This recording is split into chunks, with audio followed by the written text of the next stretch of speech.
मुंबई उच्च न्यायालय नागपूर खंडपीठ शिपाई पदाकरता शॉर्टलिस्टमध्ये तुमचं नाव आलेलं आहे. परंतु हे नाव देखील तुमचं कमी होऊ शकते, जर या पद्धतीनं तुम्ही डॉक्युमेंट्स पाठवले नाही तर. तर कोणत्या महत्त्वाच्या सूचना आहे, कशा पद्धतीनं डॉक्युमेंट्स तुम्हाला पाठवायचे, संपूर्ण डिटेल्स या व्हिडिओमध्ये पाहणार आहोत. तुम्ही जर ॲज इट इज अशा पद्धतीनं तुमचा फॉर्म म्हणजे तुमचे डॉक्युमेंट्स तुम्ही जर पाठवले, तर तुमचा फॉर्म हा रिजेक्ट होणार नाही. 100% तुमचा फॉर्म ॲक्सेप्ट होईल.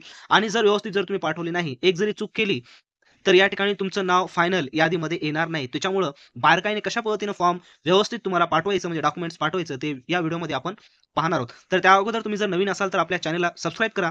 आणि शिपाई या पदासाठी खास आपण हायकोर्टमध्ये कशा पद्धतीचा परीक्षेचा पॅटर्न असतो लेखी परीक्षेचा, त्याचे पूर्ण PDF आपण तयार केलेले क्वेश्चन सेट 20 प्रश्नपत्रिकाचा क्वेश्चन सेट आहे. त्याची लिंक डिस्क्रिप्शन बॉक्समध्ये दिली आहे. त्या ठिकाणी जाऊन तुम्ही डाउनलोड करू शकता. सर्वात महत्त्वाची गोष्ट म्हणजे तुम्हाला हे जे काही डॉक्युमेंट्स पाठवायचे आहेत 15/9/2025 च्या अगोदर म्हणजे त्या तारखेपर्यंत तुम्हाला पाठवायचं, ही गोष्ट लक्षात ठेवायची. म्हणजे जेवढे काही डॉक्युमेंट्स आहेत ते आपण पुढे पाहणार आहोत.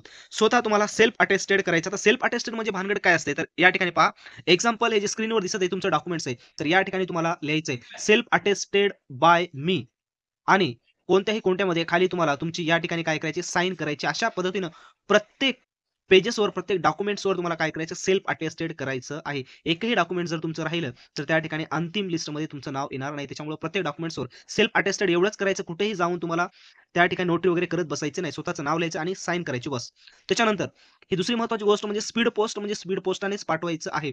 पोस्ट पाठवण्याचे अनेक प्रकार असतात, तर त्यापैकी सर्वात महत्त्वाचा त्यांनी सांगितलं आहे स्पीड पोस्ट. याच्या व्यतिरिक्त तुम्हाला कोणत्याही पद्धतीचा अवलंब करायचा नाही. काय करत असताना, डॉक्युमेंट्स पाठवत असताना. त्याच्यानंतर जो तुमचा लिफाफा आहे, A4 चा लिफाफा तुम्हाला घ्यायचा आहे चांगल्या पद्धतीनं. आणि त्यानंतर तुम्हाला हे प्रतीमध्ये हे पूर्ण ॲज इट इज ॲड्रेस व्यवस्थित चांगल्या अक्षरामध्ये तुम्हाला त्या ठिकाणी टाकायचं आहे. त्याच्यानंतर यामध्ये काय-काय करायचं आहे, आता हे सर्व गोष्टी केल्याच्या नंतर पुढचं आहे, यामध्ये तुम्हाला हे सर्व डॉक्युमेंट्स ठेवायचे आहे. नंबर 1 फॉर्म, तुमचं जे फॉर्म भरलेलं आहे ते सर्वात अगोदर फॉर्म. त्याच्यानंतर जन्म दाखला साठी तुम्हाला पुराव्यासाठी काय करायचं, सहज तुम्हाला 10वी ची जोडायची आहे. त्याच्यानंतर शैक्षणिक पात्रता 7वी चा मार्क मेमो कंपल्सरी तुम्हाला जोडायचं आहे. 7वी चा मार्क मेमो कंपल्सरी या ठिकाणी जोडा.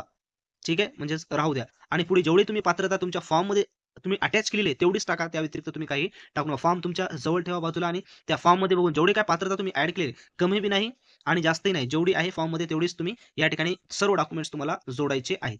त्याच्यानंतर या ठिकाणी आता 2 तुम्हाला व्यक्तीने दिलेले चारित्र्य प्रमाणपत्र. आज जरी तुम्ही चारित्र्य प्रमाणपत्र घेतलं तरी चालतंय. 2 व्यक्तीची घ्यायचं, नातेवाईक सोडून. बाकी अदर तुम्ही कोणत्याही गावातील 2 प्रतिष्ठित व्यक्तींची या ठिकाणी काय घेऊ शकता, चारित्र्य प्रमाणपत्र घेऊ शकता. ठीक आहे. त्याच्यानंतर यानंतर काय आहे, जातीचा दाखला जर असेल तर तुम्ही त्या ठिकाणी द्या. ओपनवाल्यासाठी काय आवश्यकता नाही. महाराष्ट्राचे अधिवास प्रमाणपत्र, डोमिशियल सर्टिफिकेट कंपल्सरी तुम्हाला द्यायचं आहे. त्याच्यानंतर लहान कुटुंबाचे स्वयं घोषणापत्र हे देखील कंपल्सरी सर्वांसाठीच आहे. त्याच्यानंतर हे शासकीय उमेदवारासाठी आहे जे नोकरीमध्ये आहेत. त्याच्यानंतर या ठिकाणी जे आपण फीस पेड केलेले ₹50 ची पावती ते देखील तुम्हाला या ठिकाणी जोडायची आहे.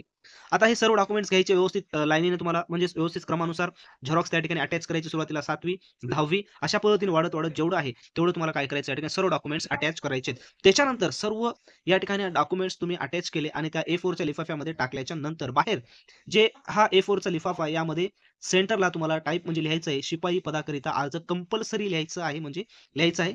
आणि इथं प्रती येईल, इथं प्रेक्षक येईल. ठीक आहे. अशा पद्धतीने लिहून तुम्हाला व्यवस्थित दिनांकाच्या आतमध्ये पोहोचेल अशा पद्धतीने तुम्हाला स्पीड पोस्टाने पूर्ण अर्ज तुम्हाला तुमचे डॉक्युमेंट्स या ठिकाणी पाठवायचे आहेत. आणि याबद्दल अजून तुमच्या समस्या असेल तर कमेंट्स बॉक्समध्ये कमेंट्स करा. त्याच पद्धतीने अशाच प्रकारची माहिती घेण्यासाठी चॅनलला सबस्क्राईब करून टेलिग्राम चॅनल देखील आपण ओपन केलेले, त्या टेलिग्राम चॅनलला देखील तुम्ही सबस्क्राईब करा. जेणेकरून तुम्हाला ऑथेंटिक माहिती आणि अपडेट्स वेळोवेळी तुम्हाला मिळत राहील. आणि आपल्या ज्या काही क्वेश्चन सेट केलेले आहेत, जेणेकरून आता एक्झाम लवकरच होईल, तर ते शिपाई दोन्हीचे क्वेश्चन सेट आहेत त्या ठिकाणी घेऊन तुम्ही चांगल्या प्रकारे तयारी करू शकता. आणि जी एक्झाम आहे तुमची ऑफलाईनच एक्झाम होणार आहे, त्याच्यामुळं 100% तुम्हाला त्या PDF चा फायदा होणार आहे.